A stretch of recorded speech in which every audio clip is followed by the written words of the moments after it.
Welcome to the Mobile Home Park Mastery Podcast, where you will learn how to identify, evaluate, negotiate, perform due diligence on, finance, turn around, and operate mobile home parks. And now, here is your host, the fifth largest mobile home park owner in the United States, Frank Rolfe. Teddy Roosevelt was a very interesting character. Born in 1858, he did so much in his lifetime. He went to Harvard, where he graduated magna cum laude. He was a state assemblyman. He was a cowboy in the Dakota Territory. He was a soldier, and he fought in the battle for Cuba. He was the New York City Police Commissioner. He was Secretary of the Navy.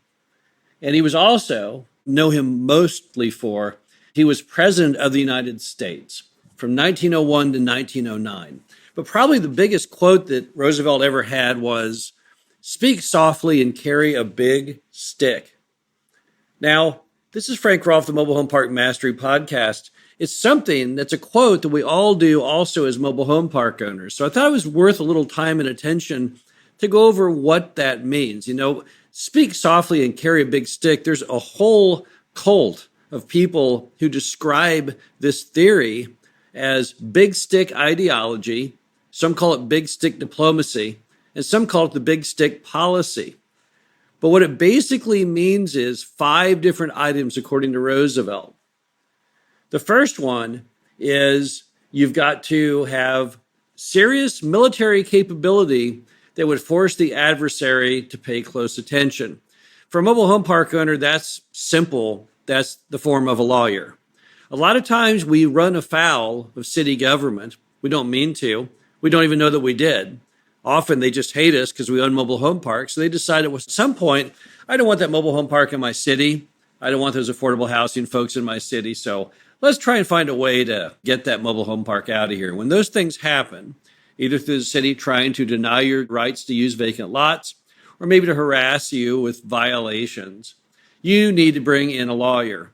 Not just any lawyer, but typically what's called a municipal lawyer, someone that sues cities. This is a lawyer that will, in fact, demand immediate attention and therefore will force the adversary to pay close attention. So I think if Teddy Roosevelt was a park owner, big stick ideology would start off with, in the event that people want to mess with you, you bring in a lawyer.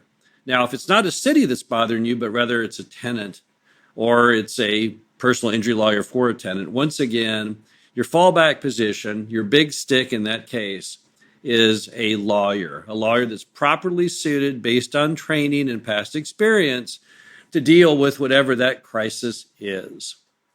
Now, the second thing that Roosevelt said you needed to have is you had to act justly towards other nations. And in this case, it's not nations we're worried about as a mobile home park owner. We are worried more about trying to act justly with our residents, with City Hall. We don't want to have any problems. We want to behave properly with them. But sometimes when you try really hard to be an agreeable and reasonable person, and the other party has no interest at all, at some point you have to say, this is not working out.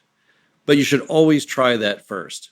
We have a theory with City Hall, which is be as nice as you can, and if that doesn't work, be as mean as you can. Because you can't just go on being Mr. Nice Guy forever and ever expect to get anywhere. So I'm pretty confident that if Roosevelt was here to talk about mobile home parks and the application of his big stick ideology onto the management of them, he would tell us in no uncertain words that you want to be as nice as you can, as diplomatic as you can, and if that's not working, then to change course. Now, if we have a problem with a resident, we will always send the manager over to talk with them to try and solve the problem. However, at some point, if the tenant will not listen to the manager and makes no attempts to change their behavior, we have no choice but to escalate that up a notch. And the same with City Hall. If they come to us and say, gosh, we really would like you to have a nicer looking entry, we'll do it. We'll build that nice 3-rail white vinyl fence. We'll put in some bushes and things like that. But if we do all that, and if they come back with just continually more criticism and threats, at some point you have to draw a line in the sand and say enough is enough.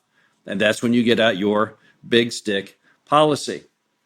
Another thing that Roosevelt said was part of his big stick diplomacy was never to bluff.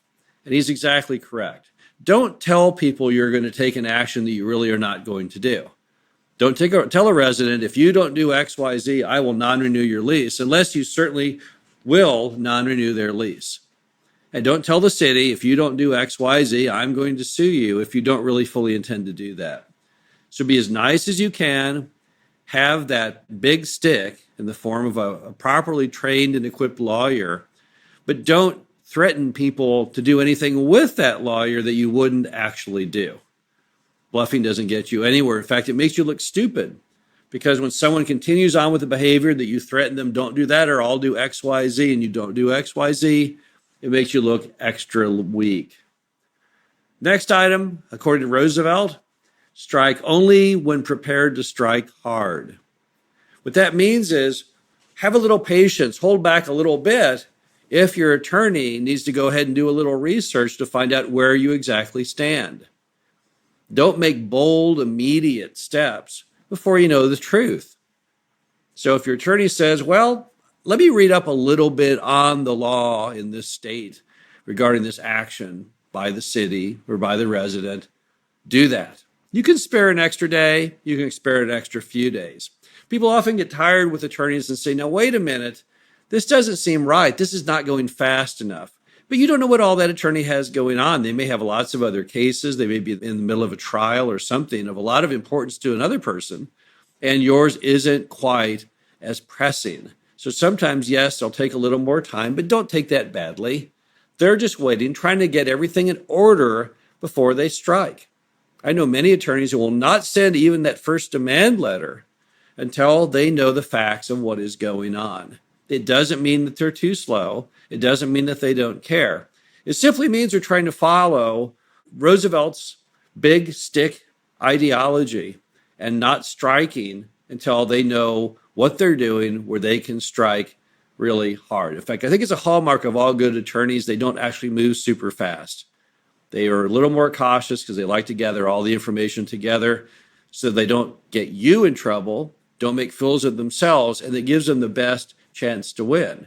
Remember, typically when an attorney strikes, they're met with another attorney, and they have to talk intelligently right there. The other attorney is going to try and size them up. Do they really have a case? Do they not? Did they really do their homework? Did they not? If your attorney goes to them before he's really ready and makes a fool of himself, it's going to fall back on you because they're not going to take you seriously, and they're not going to attempt in any way to settle what's been going on. The final part of big stick policy for Roosevelt was to allow the adversary to save face in defeat. This is a very important item. In fact, you'll see that in many, many writings of many different leaders throughout the decades, the centuries. It's a very common theme. You always want to give your adversary some final exit. Don't pin them in. Don't seal them off. Don't surround them. Let them have a graceful way to exit, and you're more likely to get what you want. Now, what would that graceful exit be? Well, if it's with the city, maybe we can reach some resolution to let them have something while still getting what we want. So you might be able to say with the city, look, you really can't make me do X, Y, Z, and you know it and we know it. But how about if we just do this other item just because we want to, just to be nice? We'll go ahead and build that privacy fence down the back of the property because I know some homeowners have complained about the appearance of the back of the mobile homes looking through their backyard.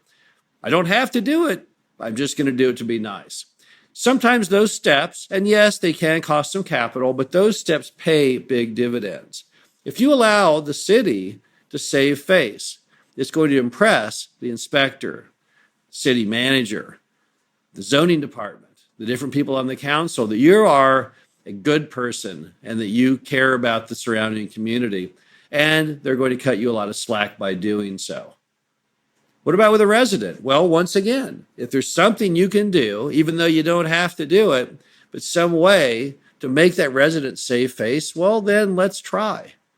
If the resident has some outlandish request, if they want to take down the tree in the yard that took 100 years to grow because they don't like the fact that it's dropping bird droppings on their car, perhaps your solution is to, if you really want to keep the resident, keep them happy, maybe build a carport something over the car so it doesn't hit their car if that's a continual item of concern. But it doesn't do you any good to have customers who are mad at you. That won't get you anywhere, because that word will spread among neighbors that you're not a good person, that you don't play fair. So whenever possible, strive to follow Roosevelt's rule of big stick policy and give that person the chance to save face, to keep their self-respect, to not have others look down upon them that they've been beaten. You just want what you want. You want to get what you want to get, but you don't want to do it in a manner that basically makes that person embarrassed, makes them feel poorly. So try never to do that. Now, would Roosevelt have been a good mobile home park owner? Absolutely. He had great thoughts with that big stick ideology.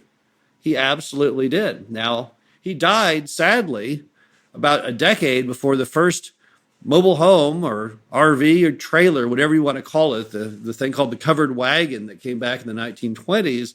He died before that ever came out. So he never really saw a mobile home park. I'm sure he would have been probably an advocate if he could. He was very, very big on promoting things like affordable housing, very much always looking out for the interests of the common man. One of the most popular presidents of all time.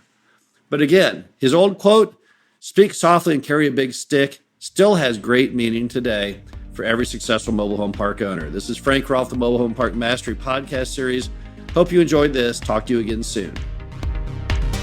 Thank you for listening to the Mobile Home Park Mastery podcast. Be sure to visit us at mhpmastery.com to subscribe to the show, read our show transcriptions, and access all of our great information on mobile home park investing.